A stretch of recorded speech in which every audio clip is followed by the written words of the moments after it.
प्रितीच्या बाबणीनो तुमकां सगल्यांक देव बरो दीस दिवं म्हणटा. आयज सोनवार आनी आयचें शिवर्तमान जावन आसा लुकाचो 13वा विसवोर वोड 1 ते 9 पर्यंत. लूक चॅप्टर 13 वर्सेस 1 to 9.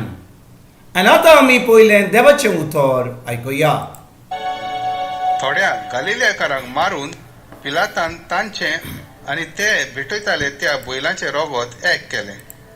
त्या विशीं थंय आसलेल्या कांय जाणांनी त्याच वेळार जेजूक खबर दिली आनी प्रतिपाल दिवन ताणें म्हणलें, अशें ताणें भोगचें पडलें देखून सगल्या येरा गालिल्या परस हे गालिलियेचे मनीस अदीक पातकी आसले म्हूण तुमकां दिसता कितें? हांव तुमकां सांगतां, तशें न्हय. पूण तुमी जिवीत मौन बदलिना जाशात जाल्यार तुमी तशेंच मरतलेत.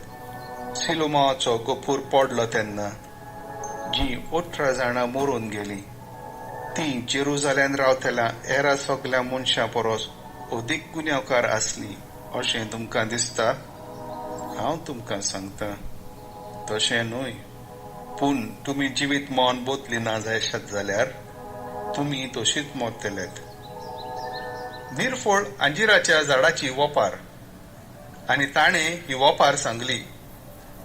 कोण एकल्यान आपल्या दाकाच्या मोळान एक अंजिराचें झाड लायिल्लें आनी तो ताचें फळ सोदूंक आयलो तेन्ना ताका कांय एक मेळूंक ना.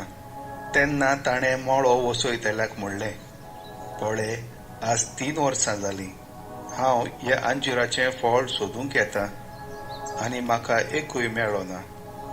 म्हणटच तें कातरून उडय. बेश्टीच कित्याक स्वाद आडायतात? पूण ताणें अशी जाप दिली, दोनया, हें आनीक 1 वरस तें आसूं दी. ताच्या मुदाक आडें काडून ताका हांव सारें घालतां. घडयेक ताका फळ जायत, नातोर मागीर खातोर. प्रितीच्या बाबणीनो, आयचें शिवर्तमान जें आमी आतांच वाचलां, आमी चोत्रायन आयकलां जाल्यार जेजू कितें म्हणटा? तो म्हणटा, पातकाक पाट कर ना तर मोर. बाबणीनो, एकदम घोट उतरां, एकदम कोडी उतरां, पूण हें जावन आसा सत.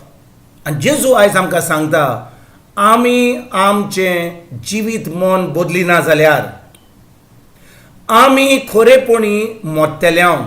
कित्याक बाबणीनो, जो कोण आपलें जिवीत मन बदलता आनी आतां देवाचें उतर आयकता, देवाच्या उतराचें सत मानता, देवाचें उतर पाळटा आनी आतां देवाच्या राजवडकीन जें शिकयलां त्या प्रमाणें जियेता, बाबणीनो, तीं आतां खरेपणी जियेतात.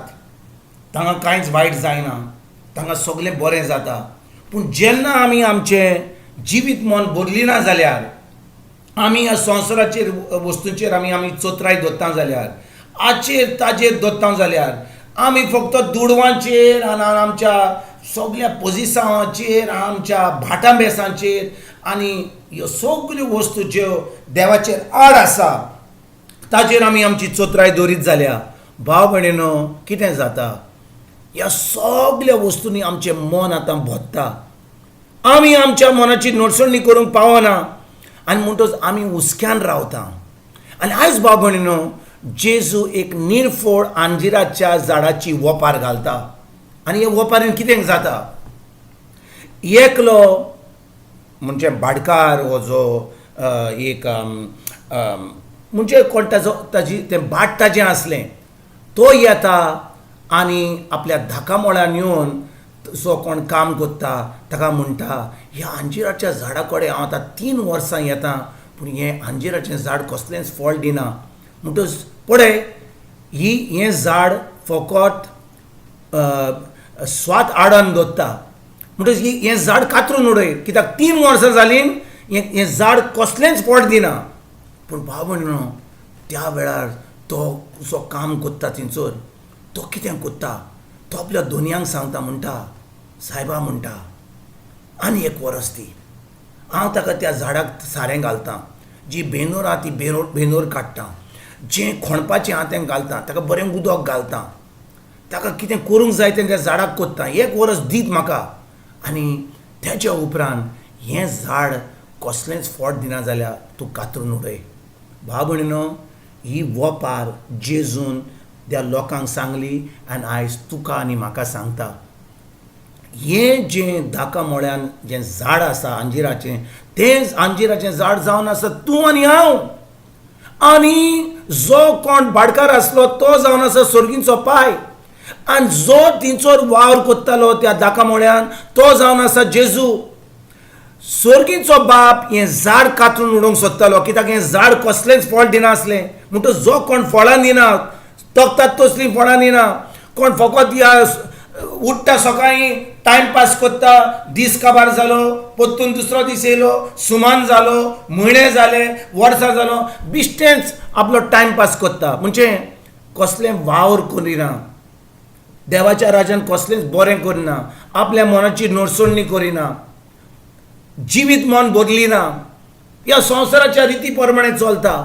भाव भयणीनो, तांकां देवान वेळ दिला, आमकां ह्या संवसारान धाडल्या फळां दिवपाक. पूण कितें घडटा जेन्ना आमी जेजू कडेन येता, जेजू येता आपल्या सोर्गींच्या बाबा कडेन म्हणटा, बाबा आतां ताणें ह्या भुरग्यान ह्या बायलेन ह्या दादल्यान आतां म्हाका मानलो, म्हाका सोत मानूंक लागलो, हांव आतां तांकां म्हजें उतर दितां, पवित्र आत्म्या उद्देशीत तांकां हांव शिकयतां. इतलीं वर्सां जें ताणें सगळें निसंतन केलां, वेळ पिड्यार केला, तें तूं पळय नाका, हांव आतां तांकां म्हजें उतर शिकयतां. आनी हांव म्हज्या उतरा वरवीं तांकां आतां हीं फळां दिवपाक हांव आतां तयार कोत्तां. आनी तेन्ना भाव भयणीनो, आमी खरेपणी तोखतात तसलीं फळां दितात. ना तर भाव भयणीनो, ज्या भाशेन 1 वर्स जावन त्या भाटकारान तें झाड कातरून दिलें, कित्याक तें झाड फळां दिवंक पावना जाल्यार तें कातरून उडयलें, तेच भाशेन आमी फळां दिना जाल्यार आमकां कसलोच फायदो जावचो ना. आमी आमचें निसंतन जातलें सासणाच्या सासणाक. देखून आयज आमी उठोन आमी चोत्रायनी उतर आयकून ह्या वर्तमानाचेर नियाळ करून आयजतान आमी देवाचें उतर घेवया, तें उतर आमी नियाळ करुया, आमच्या मनाची नडसुणूक करुया, आमचें जिवीत मन बदलुया आनी बदलून आमी तें उतर पाळूंक तोखतात तसलीं फळां दिवपाक आयजतान आमी सुरवात करुया. तुमकां आनी तुमच्या फॅमिलीक एक बरो दीस आवडेता आनी परतून तुमचे कडेन उलोवपाक फाल्यां हाजीर जातलो. तुमकां सगल्यांक आमच्या सर्वंडरा जेजूची कृपा, आमच्या सर्गींच्या बापाचो मोग आनी पवित्र आत्म्याचो एकवट तुमकां तुमच्या फॅमिलीक हांव आवडेतां.